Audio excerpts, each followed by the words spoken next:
नमस्कार, मी Laxmikant Ruikar news and व्ह्यूजमध्ये आपल्या सर्वांचं स्वागत. आष्टीमध्ये लोकसभेचा फटका सुरेश धस यांना सहन करावा लागणार का? भीमराव धोंडे यांच्यासारखा सायंकाळी 6 वाजताच बंगल्याची दारं बंद करणारा माणूस पुन्हा एकदा आमदार होणार का? ज्या माणसाने कोरोना असो की बिबट्याची दहशत अथवा सीमापार अडकलेले ऊसतोड कामगार, त्या सुरेश धस यांच्या पाठीशी पुन्हा एकदा वंजारी आणि ओबीसी समाज एक गठ्ठा उभा राहणार का? बाळासाहेब आजबे यांच्या बंडखोरीचा किंवा त्यांच्या उमेदवारीचा फटका हा सुरेश धस यांना बसणार का? या आणि अशा चर्चा संपूर्ण जिल्ह्यात आणि विशेषतः आष्टी पाटोदा शिरूर मतदारसंघामध्ये जोरदार सुरू आहेत. आता या सगळ्यामध्ये तुम्ही म्हणाल की शरद पवारांच्या उमेदवाराचं नाव तुम्ही विसरलात की काय? बिलकुल नाही. शरद पवार यांनी या ठिकाणी महबूब शेख यांच्यासारख्या एका मुस्लिम तरुणाला उमेदवारी दिली.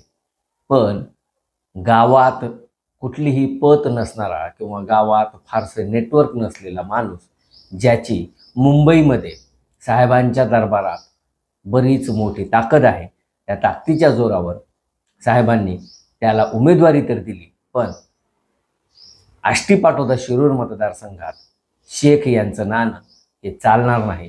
हे उमेदवारी जाहीर झाल्यानंतर राष्ट्रवादी काँग्रेस शरद पवार गटाची बंडखोरी झाली त्यावरून लक्षात आलं. आता एकूणच आष्टी मतदारसंघाचा जर का विचार केला तर या मतदारसंघामध्ये अपक्ष म्हणून भीमराव धोंडे यांनी अनेक वेळा निवडणूक लढवली. त्यातील काही वेळा ते सक्सेस झाले, काही वेळा अपयश त्यांच्या पदरात पडलं.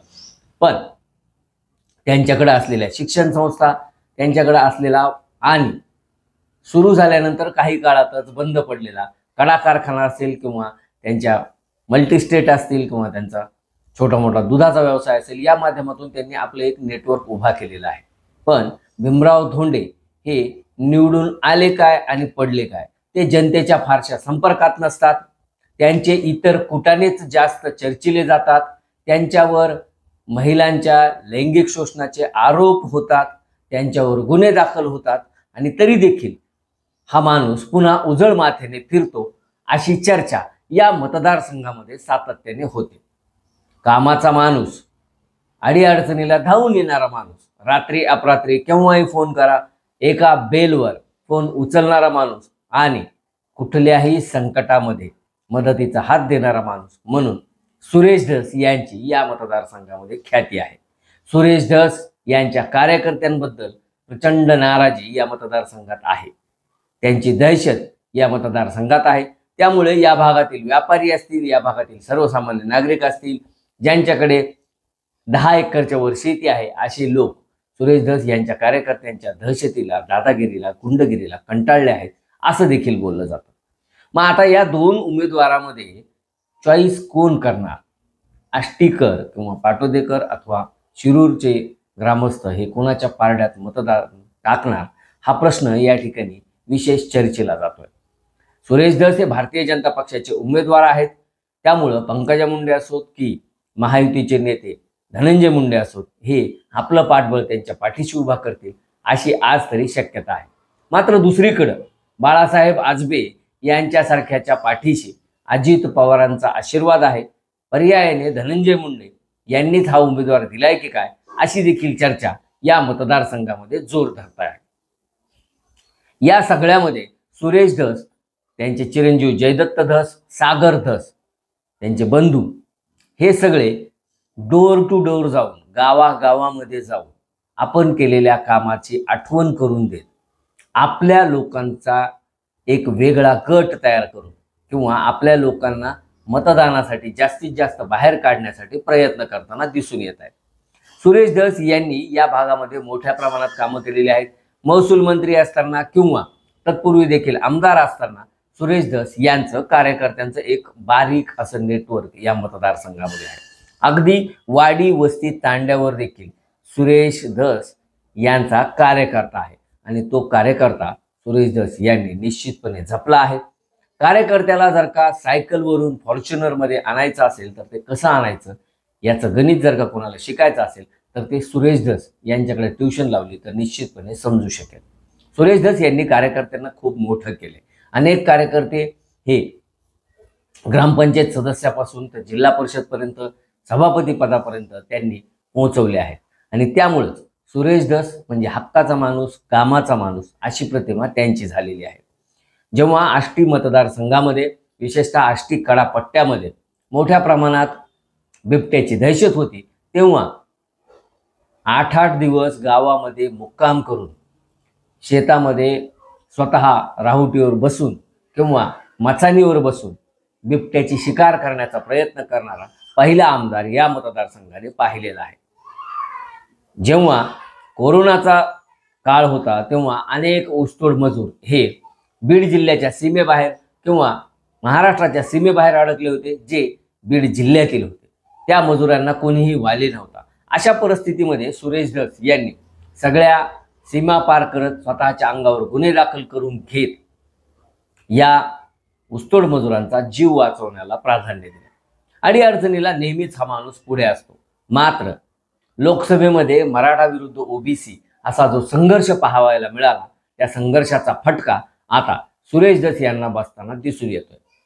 सुरेश धस यांच्या मतदारसंघामध्ये वंजारे असतील किंवा इतर जे ओबीसी आहेत, त्यांनी बहुतांश जणांनी भीमराव धोंडे यांच्या पाठीशी आपली ताकद उभी करण्याचा जवळपास निर्णय घेतलाय, तशी चर्चा सुरू आहे. आता वास्तविक पाहता भीमराव धोंडे यांचं या सगळ्या ओबीसींच्या आयुष्यात किंवा ओबीसींच्या गावामध्ये काय योगदान आहे हे मायक्रोस्कोप घेऊन पाहावं लागेल. 15 वर्षापेक्षा अधिक काळ भीमराव धोंडे हे आमदार होते, पण त्यांनी केलंय काय? तर त्यांच्या संस्था वाढवल्या, त्यांच्या कर्मचाऱ्यांच्या संख्या वाढवली आणि पुण्या मुंबईमध्ये घर घेण्यापलीकडे त्यांनी फार काही केलं नाही, अशी चर्चा या मतदारसंघामध्ये आहे. हे आमचं म्हणणं नाहीये, हे आम्ही एकदा क्लिअर करतो. ही चर्चा सध्या जोर धरत आहे. मग एकीकडं आपल्या अडीअडचणीत उभा राहणारा सुरेश धस यांच्यासारखा माणूस आणि दुसरीकडं संध्याकाळी 6 नंतर फार कमी वेळा भेटणारा भीमराव धोंडे यांच्यासारखा माणूस, अशी सध्या तरी सिच्युएशन या मतदारसंघामध्ये आहे. इतर दोन जे बाळासाहेब आजमी आणि महबूब शेख सारखे उमेदवार आहेत, त्यांची चर्चाच कुठं होताना दिसून येत नाही.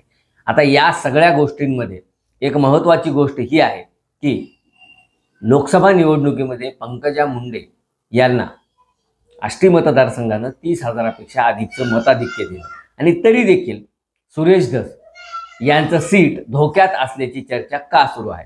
त्याला कारण आहे की या मतदारसंघामध्ये मराठा बहुल मतदार हे जास्त आहेत, पण तुलनेनं वंजारी असतील, माळी असतील किंवा धनगर असतील यांची संख्या देखील जास्त आहे.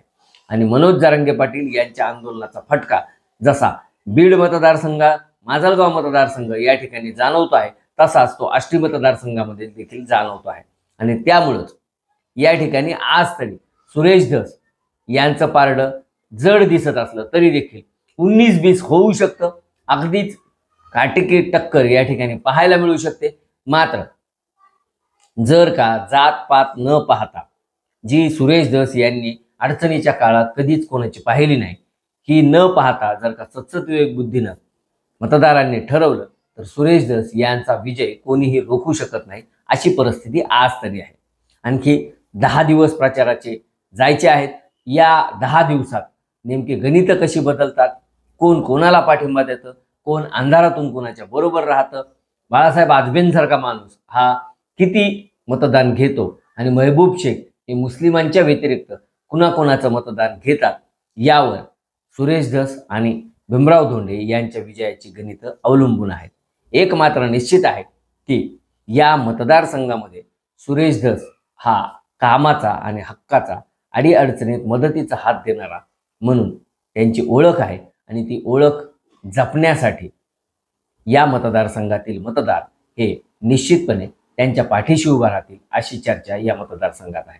न्यूज अँड व्ह्यूजचे व्हिडिओ आवडत असल्यास लाईक करायला, शेअर करायला आणि न्यूज अँड व्ह्यूज या यूट्यूब चॅनलला सबस्क्राईब करायला विसरू नका. धन्यवाद.